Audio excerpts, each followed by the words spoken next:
नमस्कार दोस्तों। हमारे चैनल एस्ट्रोमन जी में आपका बहुत बहुत स्वागत है। मैं आचार्य ए के सिंह आपका इस चैनल पर बहुत बहुत स्वागत करते हैं। आज कुंडली विश्लेषण का दिन है। आज के दिन मैं 34 वर्ष की महिला का कुंडली का विश्लेषण कर रहा हूं, जिसमें बहुत ही इंपॉर्टेंट विषय पर मैं बात करूंगा। विषय ये है कि इनके हाथ पर जीवन रेखा छोटी प्रतीत हो रही थी। तो मैं प्रायः कहता हूं कि अगर आपके हाथ पर जीवन रेखा छोटी प्रतीत होते हुए दिखे तो आपको बिल्कुल भी घबराने या परेशान होने की आवश्यकता नहीं है। जीवन रेखा को गौर से देखिए और उसके बगल में देखिए कि मंगल रेखा होगा तो फिर कोई दिक्कत नहीं है, नहीं होगा तो फिर थोड़ा थोड़ा चिंता की बात है। खैर, इस बात को मैं ऐसे करके डील करता हूं, जैसे ये इनकी कुंडली है और ये इनका हाथ है। अब इस हाथ पर क्या हुआ है कि इनकी जीवन रेखा 45-44 वर्ष तक आके रुक गई है और उसके बाद इनकी जीवन रेखा बहुत धूमिल दिख रही है, क्लियर आपको दिख रहा है। और इनकी जो मंगल रेखा है वो भी यहां पर आकर रुक गई है, उसके बाद मंगल रेखा नहीं है। तो इसका अर्थ क्या है? कुछ लोग बोल देंगे अल्पायु है, कुछ डरा देंगे कि आपकी 45 वर्ष के बाद तो बहुत बड़े दिक्कत के योग बन रहे हैं, बहुत बड़ी तकलीफ के योग बन रहे हैं। कुछ तो बोल देंगे आयु ही नहीं है आपकी, और कुछ ने इनको डरा भी दिया है कि बहुत जबरदस्त एक्सीडेंट के योग हैं। तो देखो, डरने से कुछ नहीं होता, समझने से होता है। तो मैंने तो इनको कहा, इनके वीडियो भी, हस्तरेखा के वीडियो भी आई हुई है हमारे दूसरे चैनल पर। तो मैंने कहा कि मैं हमेशा कहता हूं जब भी आपको जीवन रेखा पर कोई भी डाउट्स लगे तो कुछ नहीं करना, अपनी कुंडली का विश्लेषण करो और उस पार्टिकुलर समय में देखो कि 45 वर्ष 46 वर्ष के बाद कौन सा महादशा अंतर्दशा प्रगति पर है, कहीं मार्केश का तो नहीं, या फिर कहीं योगकारी होगा तो कहीं कोई दिक्कत वाली बात नहीं है। अगर योग कारक ग्रहों का महादशा आपकी जिंदगी पर चलेगा या अंतर्दशा चलेगा उस पार्टिकुलर पीरियड में, तो ये जीवन रेखा भी धीरे धीरे डार्क हो जाएगी। अभी इनकी 34 वर्ष की आयु है, उस समय ये अभी 10 साल है उस एज में आने पे, तो 10 साल में लाइंस भी डार्क हो जाएंगे, कौन सी बड़ी बात है। तो भी डरना नहीं है, आज की वीडियो में प्रूव होगा। जितना हो सके वीडियो को शेयर करें, कुंडली का विश्लेषण करूंगा बहुत डिटेल्स के साथ, और इस आयु के बाद देखूंगा क्या बताती है इनकी कुंडली, इनकी जीवन रेखा इनके हाथ पर जब छोटी प्रतीत हो रही हो। अगर आप किसी के हाथ पर ऐसी अवस्था है तो वीडियो बहुत ज्यादा महत्वपूर्ण है। कहते हैं ना, प्यासे के लिए कुआं, वही वाली बात है, बहुत ज्यादा महत्वपूर्ण है। जितना हो सके शेयर करें, ये मैं आपसे रिक्वेस्ट करता हूं। ये कंटेंट आपको कहीं नहीं मिलेगा। तो चलिए, जिसे आपने देख लिया, अभी चलिए इनकी कुंडली का विश्लेषण मैं शुरू करता हूं। एक एक डिटेल्स में बात करूंगा, माइन्यूटली चीजों को देखूंगा, माइन्यूटली चीजों पर विचार करूंगा, बिल्कुल भी डाउट्स नहीं रहेंगे। खुद के एस्ट्रोलॉजर आप खुद बन जाएंगे आज के विश्लेषण के बाद। तो चलिए, इनकी कुंडली क्या बता रही है, मुझे पहले इस चीज पर विचार करना है। सबसे पहले मैंने आपको बताया लगन को देखिए। तो लगन में क्या दिख रहा है? 9। 9 का अर्थ धनु लगन। धनु लगन की कुंडली है, बुध इनका अस्त का है। ये वाला एरो है तो ये अस्त है, और स्टार है तो ये गुरु भी वक्री है, राहु भी वक्री है। और राहु केतु तो हर एक कुंडली में वक्री रहता है, गुरु वक्री है इनके कुंडली में एडिशनल रूप से। और शनि इनका देख लीजिए, शनि भी इनका अस्त का दिख रहा होगा आपको, ये यहां पर देखो। अब अस्त का मतलब क्या होता है? जब भी कोई ग्रह सूर्य से क्लोज कंजंक्शन में बैठे, सूर्य से मतलब 5-6 डिग्री 7 डिग्री के अंतराल पे बैठे, तो उसको हम अस्त का मान लेते हैं। अब देखो, जैसे इनका सूर्य 25 डिग्री पर है, अब देखो बुध की डिग्री 19 है, 5-6 डिग्री का अंतर है, तो सूर्य के युतिगत संबंध में बुध है, तो ये सूर्य के कंपैरिजन में अस्त का हो गया। सूर्य के साथ शनि की युति है। अब देखो, शनि 29 डिग्री पर है, सूर्य इनका 25 डिग्री पर है, 4 का अंतराल आया तो ये अस्त का हो गया। तो सूर्य से क्लोज कंजंक्शन में बैठने के बाद अस्त का हो जाता है। अस्त का ये बिल्कुल भी मतलब नहीं होता कि ग्रह फल नहीं दे रहे होते, क्योंकि ये सूर्य के कंपैरिजन में अस्त का है। सूर्य एक बड़ा हैलोजन बल्ब है, उसके सामने अगर आप एलईडी बल्ब लेके जाएंगे तो आपको उस रोशनी का प्रभाव कम और सूर्य की रोशनी का प्रभाव ज्यादा दिखेगा। तो आप ये कंसिडर कर लेंगे कि सूर्य की ही रोशनी आ रही है ज्यादा, वो जल ही नहीं रहा, आपको दिखेगा ही नहीं, तो फिर ना जलने वाली तो बात ही आ जाती है। लेकिन कहीं ना कहीं वो हिडन रूप से आपको फल दे रहा है। अब ऐसा भी नहीं होता कि अस्त का ग्रह आपको 10% भी फल ना दे, ऐसा नहीं होता। हाँ, इसके लिए रेमेडी करके, अगर ये आपकी कुंडली में योग कारक है और ये अस्त का हो गया, तो उसके लिए आप रेमेडी करके चीजों को ठीक कर सकते हैं। तो ये जो कंसेप्ट की बात हो गई, अब डिग्री वाइज थोड़ा बात कर ले अपन। सूर्य 25 डिग्री पर है, लगभग लगभग 70% फल देने के काबिल है। चंद्रमा 10 डिग्री पर है, युवावस्था में है, 100% फल देगा। मंगल 18 डिग्री पर है, ये भी 100% फल देगा। बुध 19 डिग्री पर है, ये भी 100% फल देगा। गुरु 26 डिग्री पर है, 30% के राउंड फल देगा। ये सब फल की बात कर लेते हैं, डिग्री वाइज फल को इंडिकेट किया जाता है। 3 अवस्थाएं होती है मूलतः, युवा, बाल्या, वृद्धा। बाल्या, युवा, वृद्धा। तो यहां पर से 10 से 20 डिग्री पे के बीच कोई भी ग्रह बैठेगा तो वो युवावस्था में, मतलब हम जब युवा रहते हैं तो हम ज्यादा कार्य कर पाते हैं, तो हम 100% फल दे पाएंगे, अपना 100% एफर्ट लगा के कोई भी कार्य को कर पाएंगे। कहने का अर्थ बस इतना सा है। शनि 29 डिग्री पर है, बहुत कम फल देने के काबिल है। राहु और केतु 4 डिग्री पर है, कहीं ना कहीं ये बढ़िया ही है। केंद्र में राहु केतु की युति होने से, नहीं, केंद्र में राहु केतु की अवस्था होने के बाद जातक की जिंदगी पर प्रॉब्लम्स को इंडिकेट करती है। तो यहां पर से ये एक थोड़ी सी दिक्कत वाली बात हो जाती है अगर ये डिग्री वाइज बली होता तो ये तो चलो कंसेप्ट की बात हो गई, आपने भी समझ लिया, मैंने भी समझ लिया। इस कुंडली के हिसाब से मंगल दोष बिल्कुल भी नहीं है, राशि इनकी सिंह आ रही है इस कुंडली के हिसाब से। अभी हम थोड़ा सा ना इनके लगन पर थोड़ा विचार कर लेते हैं। धनु लगन में मूलतः लोअर बैक पेन की प्रॉब्लम, कॉन्स्टिपेशन की प्रॉब्लम, फेफड़े से जुड़ी हुई समस्या, कभी कभार डाइजेशन संबंधी मामले में प्रॉब्लम्स, बुखार आना, इन सब की समस्या रहती है। इसलिए खान पान पर विशेषकर इन लगन वाले व्यक्तियों को ध्यान देना चाहिए। मसालेदार खाने के बाद बहुत ज़्यादा दिक्कतों का सामना करना पड़ता है लाइफ में। अभी थोड़ा सा हम ना प्लैनेटरी कंडीशंस पर बात करेंगे। तो अभी सबसे पहले हम बात करते हैं सूर्य पर। सारे प्लैनेट्स को हम समझ लेते हैं, फिर योग और दोष पर बात करेंगे, फिर दशा या अंतर्दशा पर बात करेंगे, महादशा पर बात करेंगे। तो सूर्य इनकी कुंडली में कहाँ है? द्वादश भाव में बैठा हुआ है, ये 12th हाउस है। और कहा क्या लिखा हुआ है? यहाँ पर 8 लिखा हुआ है।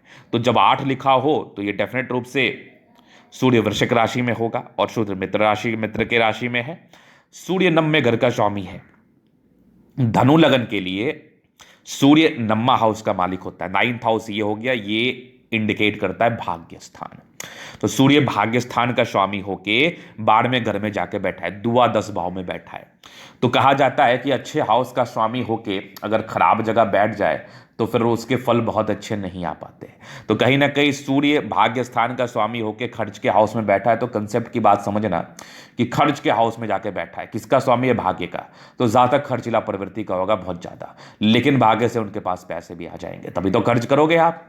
तो ये खर्चीले प्रवृत्ति को इंडिकेट कर रही है, लेकिन कहीं ना कहीं पैसे भी जिंदगी पर आएंगे। सूर्य की दृष्टि 6ठे भाव पर है, रोग ऋण कर्जा वाले हाउस पर है। और सूर्य की दृष्टि 6ठे भाव में होने से नौकरी प्राप्ति का योग को यह बता देता है, एक परमानेंट जॉब को बता देता है, जो सरकारी क्षेत्र से धन लाभ को भी बताता है कहीं ना कहीं। अभी हम चंद्रमा पर विचार करेंगे। चंद्रमा कहाँ दिख रहा है इनका, ये देख लीजिए आप। चंद्रमा दिख रहा है 9वें भाव में, 9th हाउस में बैठा है, 5 लिखा हुआ है, सिंह राशि में है, मित्र के घर में बैठा है। और चंद्रमा 8वें घर का स्वामी है, अष्टम भाव, मारक स्थान का स्वामी होकर 9वें भाव में बैठा। ये 8th हाउस होता है, ये कहीं ना कहीं मृत्यु कारक स्थान है, इससे हम आयु आकलन करते हैं। और ये जब 9वें भाव में बैठ जाए तो समझना, कॉन्सेप्ट को समझना, चंद्रमा एक तो मृत्यु कारक स्थान का स्वामी है और जाके ये बैठ गया 9वें भाव में, भाग्य स्थान में, आयु डिले कर दिया, मतलब लंबी आयु बता दिया ये 100%। अगर यही चंद्रमा अगर कहीं और जाके बैठा रहता भाग्य स्थान को छोड़कर, थोड़ा तकलीफ देता, लेकिन ये 9वें भाव में बैठ गया, थोड़ी आयु को बढ़ा दिया। डेफिनेट रूप से जातक साहसी होते हैं और जातक विद्वान भी होते हैं, जातक समझदार भी होते हैं, पैसे जिंदगी पर जरूर आते हैं। और चंद्रमा की दृष्टि 3रे भाव पर है, तो अपने कर्म से जातक अपने जिंदगी पर ज्यादा पैसा कमाते, इसका अर्थ ये हो गया। अभी विचार करते हैं मंगल पर। तो मंगल इनके तुला राशि में है, क्योंकि मंगल कहाँ पर है वो देख लो, 7th लिखा हुआ है तो तुला राशि होगा। और मंगल समांतर राशि में, 5वें घर, धनु लगन के लिए मंगल 5वें घर का स्वामी होता है, 12वें घर, 5वां घर ये हो गया, ये पुत्र कारक स्थान को बताता है और 12th हाउस खर्च के हाउस को बताता है। तो मंगल जब 5वें भाव का स्वामी है तो पुत्र कारक स्थान का स्वामी है, जहां पर से जातक को पुत्र की प्राप्ति होती है, जातक के बच्चे बहुत अच्छा कार्य करते हैं, बच्चे की तरफ से धन लाभ होता है, बच्चे के जन्म के बाद धन लाभ होता है, सोर्स ऑफ इनकम को ये बढ़ाता है, पराक्रमी व्यक्ति होते हैं। और मंगल की दृष्टि 2रे पर है, धन भाव पर है, 5वें पर है मंगल की दृष्टि, ये देख लो, ये आपके पुत्र कारक स्थान पर है, मंगल की दृष्टि 6ठे पर भी है। तो जहां पर से जातक बहुत बढ़िया कार्य करते हैं, पराक्रमी साहसी होते हैं, दीर्घायु होते हैं, आयु में विशेष समस्या नहीं है और जिंदगी पर धन लाभ करते हैं, गाड़ी मकान का सुख मिलता है, जातक की जिंदगी बढ़िया रहती है। तो मंगल इनका बहुत जबरदस्त है। अभी हम बुध पर विचार करेंगे। वृश्चिक राशि में स्थित है, चूंकि बुध 8वें भाव में है, जैसा मैंने पहले बताया था, 8वां मतलब वृश्चिक होगा। बुध 7वें घर का स्वामी है, पतिकारक स्थान का स्वामी है और 10वें भाव कैरियर का स्थान का स्वामी होकर 12वें घर में बैठा है। तो दिक्कत है, जितना ग्रोथ आपको कैरियर में मिलना चाहिए वो नहीं मिल पाया होगा। सप्तम भाव के स्वामी होने से पति और पत्नी के संबंध में थोड़ी अनबन की स्थिति को ये बताता है।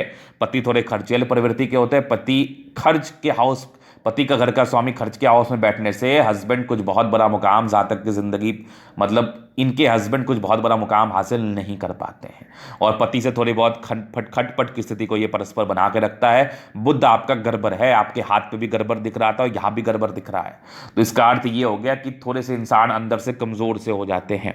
अंदर से कमज़ोर का बात है, इम्यून सिस्टम बहुत वीक हो जाता है और जातक ज़िंदगी पर आगे बढ़ना भी चाहते हैं लेकिन किसी कारणवश नहीं बढ़ पाते हैं, क्योंकि इम्यूनिटी वीक हो जाती है, घबराहट ज़्यादा आती है और जातक के पेट की समस्याओं को योग को बताता है और ऐसा डिसीजन लेते हैं जो कि बिल्कुल भी सही नहीं होता कभी कभार। इसलिए निर्णय को आपको सोच समझ के लेना चाहिए, क्योंकि बुद्धि का कारक है, वही आपका थोड़ा गड़बड़ है।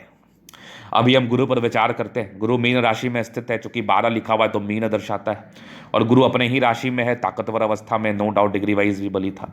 पहले घर और चौथे घर का स्वामी गुरु 26 डिग्री पर है, ठीक है, ताकतवर अवस्था में वक्री है तो डिग्री वाइज बली ही हो गया। वक्री का अर्थ है 3 गुना ज्यादा फल देना। गुरु पहले घर और चौथे घर का स्वामी है, अपने ही घर का स्वामी अपने घर में जाके बैठा है तो गाड़ी मकान वाहन का सुख दिलाता है, चूंकि ये गाड़ी मकान वाहन के सुख का घर होता है। और लग्नेश है तो खूबसूरती जबरदस्त इंसान, बहुत संस्कारी होते हैं, बहुत समझदार प्रवृत्ति के होते हैं, समझदारी जिंदगी पर आगे बढ़ते, उच्च अधिकारी का मान सम्मान इनको जिंदगी पर मिलता है, बिल्कुल संदेह नहीं है।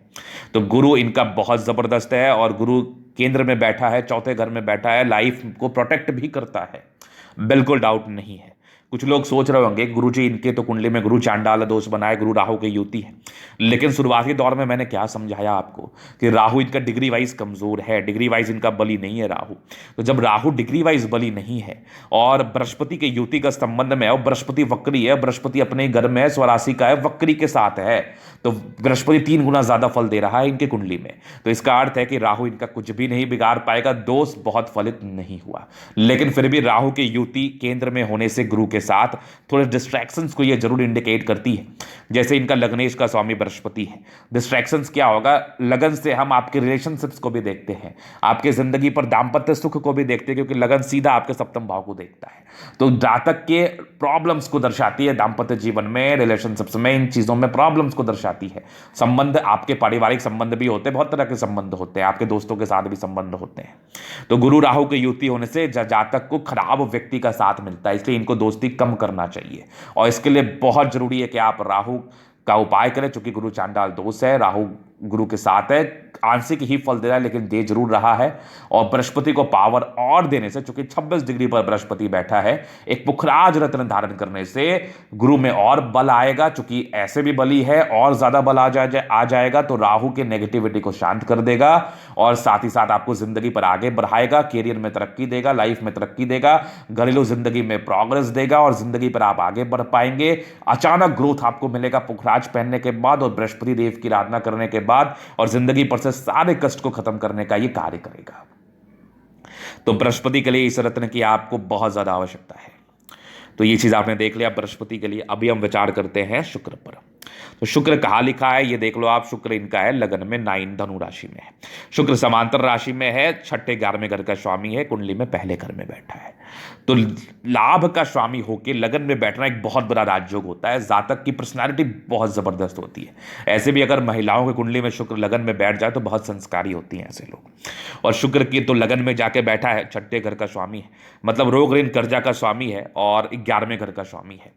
तो 25 वर्ष की आयु तक, क्योंकि अब 6ठे घर का स्वामी है तो पहले प्रभाव में वही देगा। 25 से 30 वर्ष की आयु तक लाइफ में स्ट्रगल, उसके बाद कोई स्ट्रगल नहीं। 25 तक मेनली स्ट्रगल, 25 के बाद शुक्र का अच्छा फल आएगा, लाभ का फल आएगा। जातक को चौतरफा लाभ होता है। जातक के पीछे बहुत लोग अट्रैक्ट होते हैं क्योंकि शुक्र लगन में बैठा, ललाट बहुत उत्तम होता है, संस्कारी व्यक्ति होते हैं जिनको लोगों से दूर रहना है। लगन ने शुक्र आपको थोड़ा सा कहीं ना कहीं प्रभावित कर सकता है, भटकाव को दे सकता है, तो आपको दूर रहना है। आपका माइंड अशांत रह सकता है। केंद्र में एक चंडाल दोष बनने से जातक और थोड़ा अशांत फील कर सकते हैं। तो आपको चीजों से, लोगों से दूर रहना है। संस्कारी होने की वजह से लोग आपके पीछे ज्यादा आकर्षित होंगे, तो इन चक्करों से आपको बिल्कुल अपने आप को दूर रखना है, बिल्कुल भी डाइवर्ट नहीं होने देना है। वैसे बृहस्पति एक ढाले का कार्य जरूर आपके कुंडली में कर रहा है, आपको जरूर बचाव करने पर यह मदद करेगा, लेकिन शुक्र लगन में होने के बाद जातक को थोड़ा प्रॉब्लम होता है। हाँ, लोग पीछे पड़ते हैं और क्या, आपको अपने ऊपर नियंत्रण रखना है। बाकी इनको देखो तो 6ठे 11वें घर का स्वामी अब तो आपको लाभ देगा। शुक्र एक लग्जरी लाइफ प्रदान करता है, जातक के कंफर्ट का काफी ध्यान रखता है और जातक की जिंदगी पर एक्सट्रीम कंफर्ट को दर्शाता है। अभी हम शनि पर विचार करेंगे। शनि इनका वक्री है और शनि 8 लिखा हुआ है, तो शनि है इनका वृश्चिक राशि में है। दूसरे घर का स्वामी, धन भाव का स्वामी और तीसरे घर का स्वामी होके ये बैठ गया द्वादश भाव में। तीसरे घर के स्वामी होने से द्वादश भाव में बैठने के बाद एक विपरीत राजयोग की कंडीशन में जरूर है, लेकिन दूसरे घर के स्वामी होने से जातक के 35 वर्ष की आयु तक जातक को धन नहीं देता है। ये जातक को 35 वर्ष की आयु तक ये धन नहीं देता है। 35 वर्ष तक इनको जितना ये मेहनत करते हैं उसी हिसाब से इनको फल मिलता है, लेकिन एक विपरीत राज्यों का कंडीशन बनाया तो 35, चूंकि तीसरे घर का स्वामी होके द्वादश भाव में बैठने के बाद एक विपरीत राज्यों के कंडीशन में रहता है, जहां पर से 35 वर्ष की आयु के बाद भाग्य का खासा साथ मिलता है आपको, और जिंदगी पर बहुत मेहनत करने के बाद 35 वर्ष तक आपने अपना बिल्डअप किया, अपने अपने कार्य को किया बड़े ईमानदारी से, 35 वर्ष के बाद जिंदगी पर तरक्की को भी इंडिकेट करता है। तो इस शनि के बारे में कंसेप्ट था, जो कि एक विपरीत राजयोग कंडीशन में था। अभी राहु केतु देखो, एक तो राहु केतु आपके चतुर्थ और दसम भाव में बैठ गया, एक दोष बना दिया, लेकिन एक खुशी की बात यह है कि राहु केतु में ज्यादा बल नहीं है, तो ज्यादा बल ना होने के कारण राहु केतु विशेष तकलीफ आपको नहीं दे पाएगा। राहु केतु आपको विशेष परेशान आप नहीं कर पाएगा, तो इसलिए आपको बिल्कुल भी चिंता नहीं करना है। हाँ, जो थोड़े बहुत उपाय हैं इसके लिए मैं आपको जरूर दे दूंगा। दसम भाव में केतु रहने से एक फायदा ही है, इंसान ज्यादा मेहनती होते हैं, मेहनत भी जिंदगी पर ज्यादा कर पाते हैं। जैसे इनके केतु की दृष्टि दूसरे, चौथे और छठे भाव पर है, तो मेहनत से धन कमाएंगे, मेहनत से घर मकान बनाएंगे और एक जॉब में रहेंगे जिसमें मेहनत इनको मेहनत करना पड़ेगा और जिंदगी पर आगे भी बढ़ेंगे। छठा भाव एक परमानेंट जॉब की तरफ भी इशारा कराता है, तो जो भी आपका नौकरी होगा परमानेंट ही होगा, ज्यादा फ्लक्चुएशंस नहीं दिखाता है। अब यही राहु के साथ गुरु है, तो थोड़ा तकलीफ जो मैंने शुरू में बताया, तो इसके लिए आपको उपाय डेफिनेट रूप से मिल जाएगा, बिल्कुल भी चिंता ना करें। तो ये एक दोष था। बाकी एक राजयोग था, सूर्य बुध का राजयोग था इनके कुंडली में, बुधादित्य राजयोग। अब बृहस्पति और गुरु केंद्र में है, ये भी एक बड़ा राजयोग है। मंगल लाभ भाव में, ये भी बहुत ही अच्छी अवस्था है। चंद्रमा भी आपके 90वें भाव में, ये भी एक बहुत सुंदर अवस्था को बताता है। तो सूर्य बुध का राजयोग बहुत ज़्यादा फलित नहीं हो पाया, तो कभी कभार डिसीजन मेकिंग में प्रॉब्लम्स को बताता है, तो इसके लिए उपाय करने के बाद चीज़ें अच्छी रहती है। ये उपाय करने के बाद डेफिनेट रूप से चीज़ें अच्छी रहती हैं। हाँ, मंगल का आप रत्न जरूर मूंगा आप धारण कर सकती हैं, ये आपके लिए लाभकारी रहेगा। एक मूंगा और एक पुखराज की आपको बहुत ज़्यादा आवश्यकता है। पंचमेश है, आपके करियर में मदद करेगा और आपको आगे बढ़ाएगा और लाभ आपकी ज़िंदगी पर दर्शाएगा। चूंकि इनका मंगल अगर मैं देख रहा हूँ तो 18 डिग्री पर है और लाभ इनको ज़िंदगी पर देगा। अभी हम थोड़ा दशा पर बात कर लेते हैं, इनकी दशाएं क्या चल रही हैं। तो ये आ गई महादशा। तो केतु की महादशा 89 तक चली, वो तो चलो चला। शुक्र की महादशा 2009 तक चली। अब देखो शुक्र इनका कहाँ बैठा है। शुक्र इनका बैठा है लगन में, तो 2009 तक भी समय खराब नहीं रहता। 2009 के बाद इनका सूर्य आया 2015 तक, थोड़ा डिस्टर्बेंस वाला समय रहा। 15 के बाद इनका आया चंद्रमा। अभी इनका चंद्रमा 90वें भाव में जाके बैठा है। चंद्रमा 8वें घर का स्वामी है, तो क्या है ना, ये तरक्की 2015 के बाद तो 100% दिया होगा, क्योंकि भाग्यस्थान का स्वामी और इनकी जिंदगी पर तरक्की आई भी, मैंने शुरू में बताया इनके जिंदगी पर तरक्की आई भी है। लेकिन चंद्रमा अष्टमेश होने से ना माइंड को बड़ा शांत रखता है, बहुत ज्यादा। दिमाग इनका 2015 के बाद ना कुछ ना कुछ माइंड में चलता ही रहता होगा, लेकिन तरक्की जिंदगी पर हो रही होगी। इनको नौकरी भी लगी, इनका नौकरी में ग्रोथ भी हो रहा। मैंने क्या बताया, भाग्य को तो ये प्रबल कर रहा है, क्योंकि भाग्य में जाके बैठा है, लेकिन स्वामी है मृत्यु कारक स्थान का, जहां पर से इंसान के दिमाग में विचलितपन को यह दर्शाता है। डेफिनेट रूप से माइंड के अशांति का योग को यह बताता है, जो कि 100% होना ही होना है। अब अभी इनका चंद्र में क्या चल रहा है उस पर मैं थोड़ा विचार कर लेता हूं। चंद्र में अभी इनका चल रहा है शनि। चंद्र में शनि खत्म हो गया, चंद्र में बुध चल रहा है। जैसा बुध मैंने बताया बहुत अच्छा नहीं है। 2021 के एक पहले महीने के बाद 2022 के छठे महीने तक बहुत तनाव में आप रही हैं, बहुत ज़्यादा। चूंकि बुध अच्छा नहीं है, द्वादश भाव में बैठा है, डिसीजन गलत ही लिया है अपने लिए, आपने बहुत ज़बरदस्त गलत डिसीजन लिया है आपने 2021 के पहले महीने के बाद। बहुत ज़बरदस्त डिसीजन गलत लिया है आपने, और ये आपका अभी चंद्र में बुध चल रहा है। अब जो केतु आया ना छठे महीने के बाद, जून के बाद, जून से आपके मन में संदेह हो रहा होगा कि मैंने जो एक साल में निर्णय लिया है वो सही लिया है कि नहीं, और आप उसके लेके तनाव में होंगी। 2023 तक केतु चलेगा, क्योंकि केतु आपको मेहनत करा रहा है, जिंदगी पर आगे बढ़ने में मदद करेगा, लेकिन थोड़ा तनाव तो ये भी देता है। तो इसके लिए आपको रेमेडी जरूर से मिल जाएगा, डेफिनेट रूप से मिल जाएगा, बिल्कुल चिंता ना करें आप। 2023 तक वैसा कोई खास समय नहीं है, तो अपने इंद्रियों पर नियंत्रण रखना है, माइंड को शांत रखने का कोशिश करना है और जिंदगी पर आगे बढ़ने का प्रयास करना है।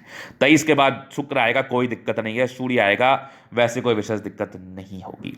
क्योंकि चंद्र में केतु चल रहा है, तो ये चंद्र से कहीं ना कहीं दूसरे भाव में, वार्षिक कुंडली के हिसाब से चंद्रमा 9वें भाव में था, केतु 10वें भाव में, तो ये बहुत खराब समय नहीं है, ये बहुत खराब समय था 21 से 22 का, एक साल का बहुत खराब समय। इसमें डेफिनेट रूप से बुध का समय था, निर्णय आपने बहुत गलत लिए होंगे, लेकिन अभी केतु आया तो आप सोच रही हैं और निर्णय को सही करने की कोशिश कर रही है, धन कमाने के प्रति अग्रसर है और प्रेरित भी है। लेकिन फिर भी केतु राहु के समय में ना थोड़ा फ्लक्चुएशंस रहता है, पेट की समस्या रहती है, तो दिमाग को नियंत्रित रखे और महादेव की आराधना करे। ये मैं आपको उपाय पर्सनली जरूर दे दूंगा, जो कि 100% आपकी जिंदगी पर सुधार को बताता है। 23 के बाद कोई समस्या नहीं है, ये चंद्र की महादशा थी। अभी विचार करते हैं उसके बाद की महादशा। ये मंगल चलेगा 25 से 32। मंगल तो आपका जबरदस्त है, मंगल में तो कोई टेंशन ही नहीं है। अब 25 से 32 इनका आयु कौन सा हो रहा है, तो देखो 2032 तक आपकी आयु। अब देखिए इनकी 25 से 32 तक में आयु कौन सी आ रही है, तो ये आ रही है लगभग 45 वर्ष की, 45 ईयर्स की ये एज बता रही है। और 45 के बाद लाइफ लाइन पर प्रॉब्लम। अब उसके बाद कौन सा इनका समय चल रहा है वो देखना है। उनके बाद इनका समय चल रहा है राहु का। 45 वर्ष की आयु के बाद इनका आया राहु।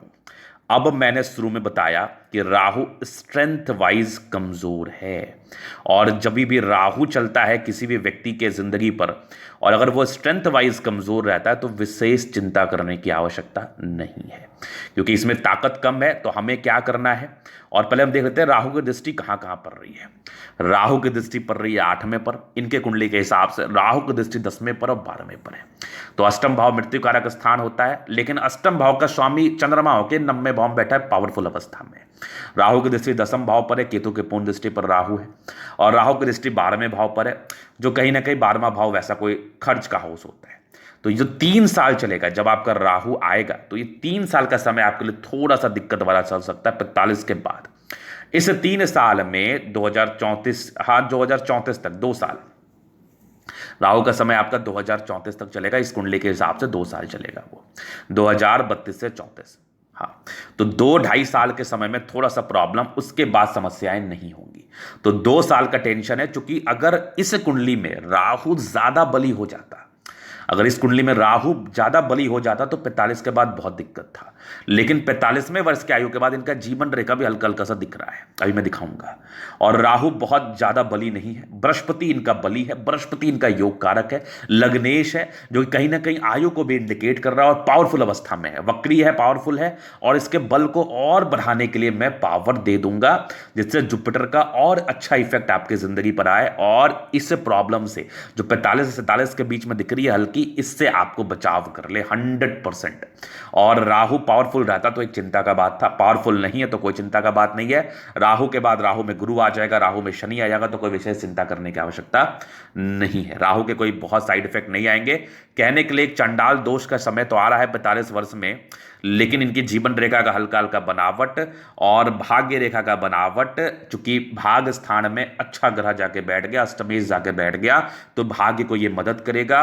और जुपिटर का राहु के साथ होना, जुपिटर एक तरीके से दोष है, लेकिन राहु में पावर कम है। अगर हम जुपिटर को बल दे देते हैं तो वो दोष ऑटोमेटिकली कैंसिल हो जाएगा और दोष के बहुत साइड इफेक्ट नहीं आएंगे। तो 45 से 47 के बीच में 100% समस्या के योग थे, लेकिन पावरफुल ना होने की वजह से जीवन रेखा बहुत ज्यादा मिटी हुई नहीं दिखी, जीवन रेखा पर बहुत ज्यादा राहु रेखा नहीं दिखा। इसका अर्थ होता है कि आपकी रेखा बन जाएगी, और जुपिटर में पावर देने के बाद, कुछ रेमेडी करने के बाद कोई दिक्कत आपको नहीं होगा। बस ये वाली बात थी, तो इसको समझना बहुत ज्यादा जरूरी था, नहीं तो फिर कंफ्यूजन बना रहता, और इस हिसाब से कुंडली दिखाना भी बहुत ज्यादा जरूरी था। तो ये जो चीज हो गई, बाकी आगे की जिंदगी पर कहीं कोई दिक्कत नहीं है, चिंता ना करें, और जिंदगी पर समस्याएं बनी रहती है, इसको मैंने क्लियर किया। हाँ, आपकी जीवन रेखा जो इंडिकेशंस बता रही थी, आपकी कुंडली में दिक्कत जरूर था, लेकिन बलहीनता की वजह से ज्यादा प्रॉब्लम नहीं कर पाएगा। लेकिन आपको सार्थकता के साथ रेमेडी करना है, जुपिटर को बल देना है, जिससे आपकी जिंदगी पर जो मुसीबतें आए उसको आप बहुत हद तक कम कर पाओ। मैं पूरा लेस की बात नहीं करूंगा, बहुत हद तक कम कर पाओ। चलो जी, चीज आपने देख लिया, समझ लिया, पूरे गहराई के साथ समझाया। अगर आपको हस्तरेखा या कुंडली दिखानी है और सही जानकारी पानी है, तो हमारा व्हाट्सएप नंबर आपको डिस्क्रिप्शन में मिल जाएगा, लेके आप संपर्क कर सकते हैं। धन्यवाद।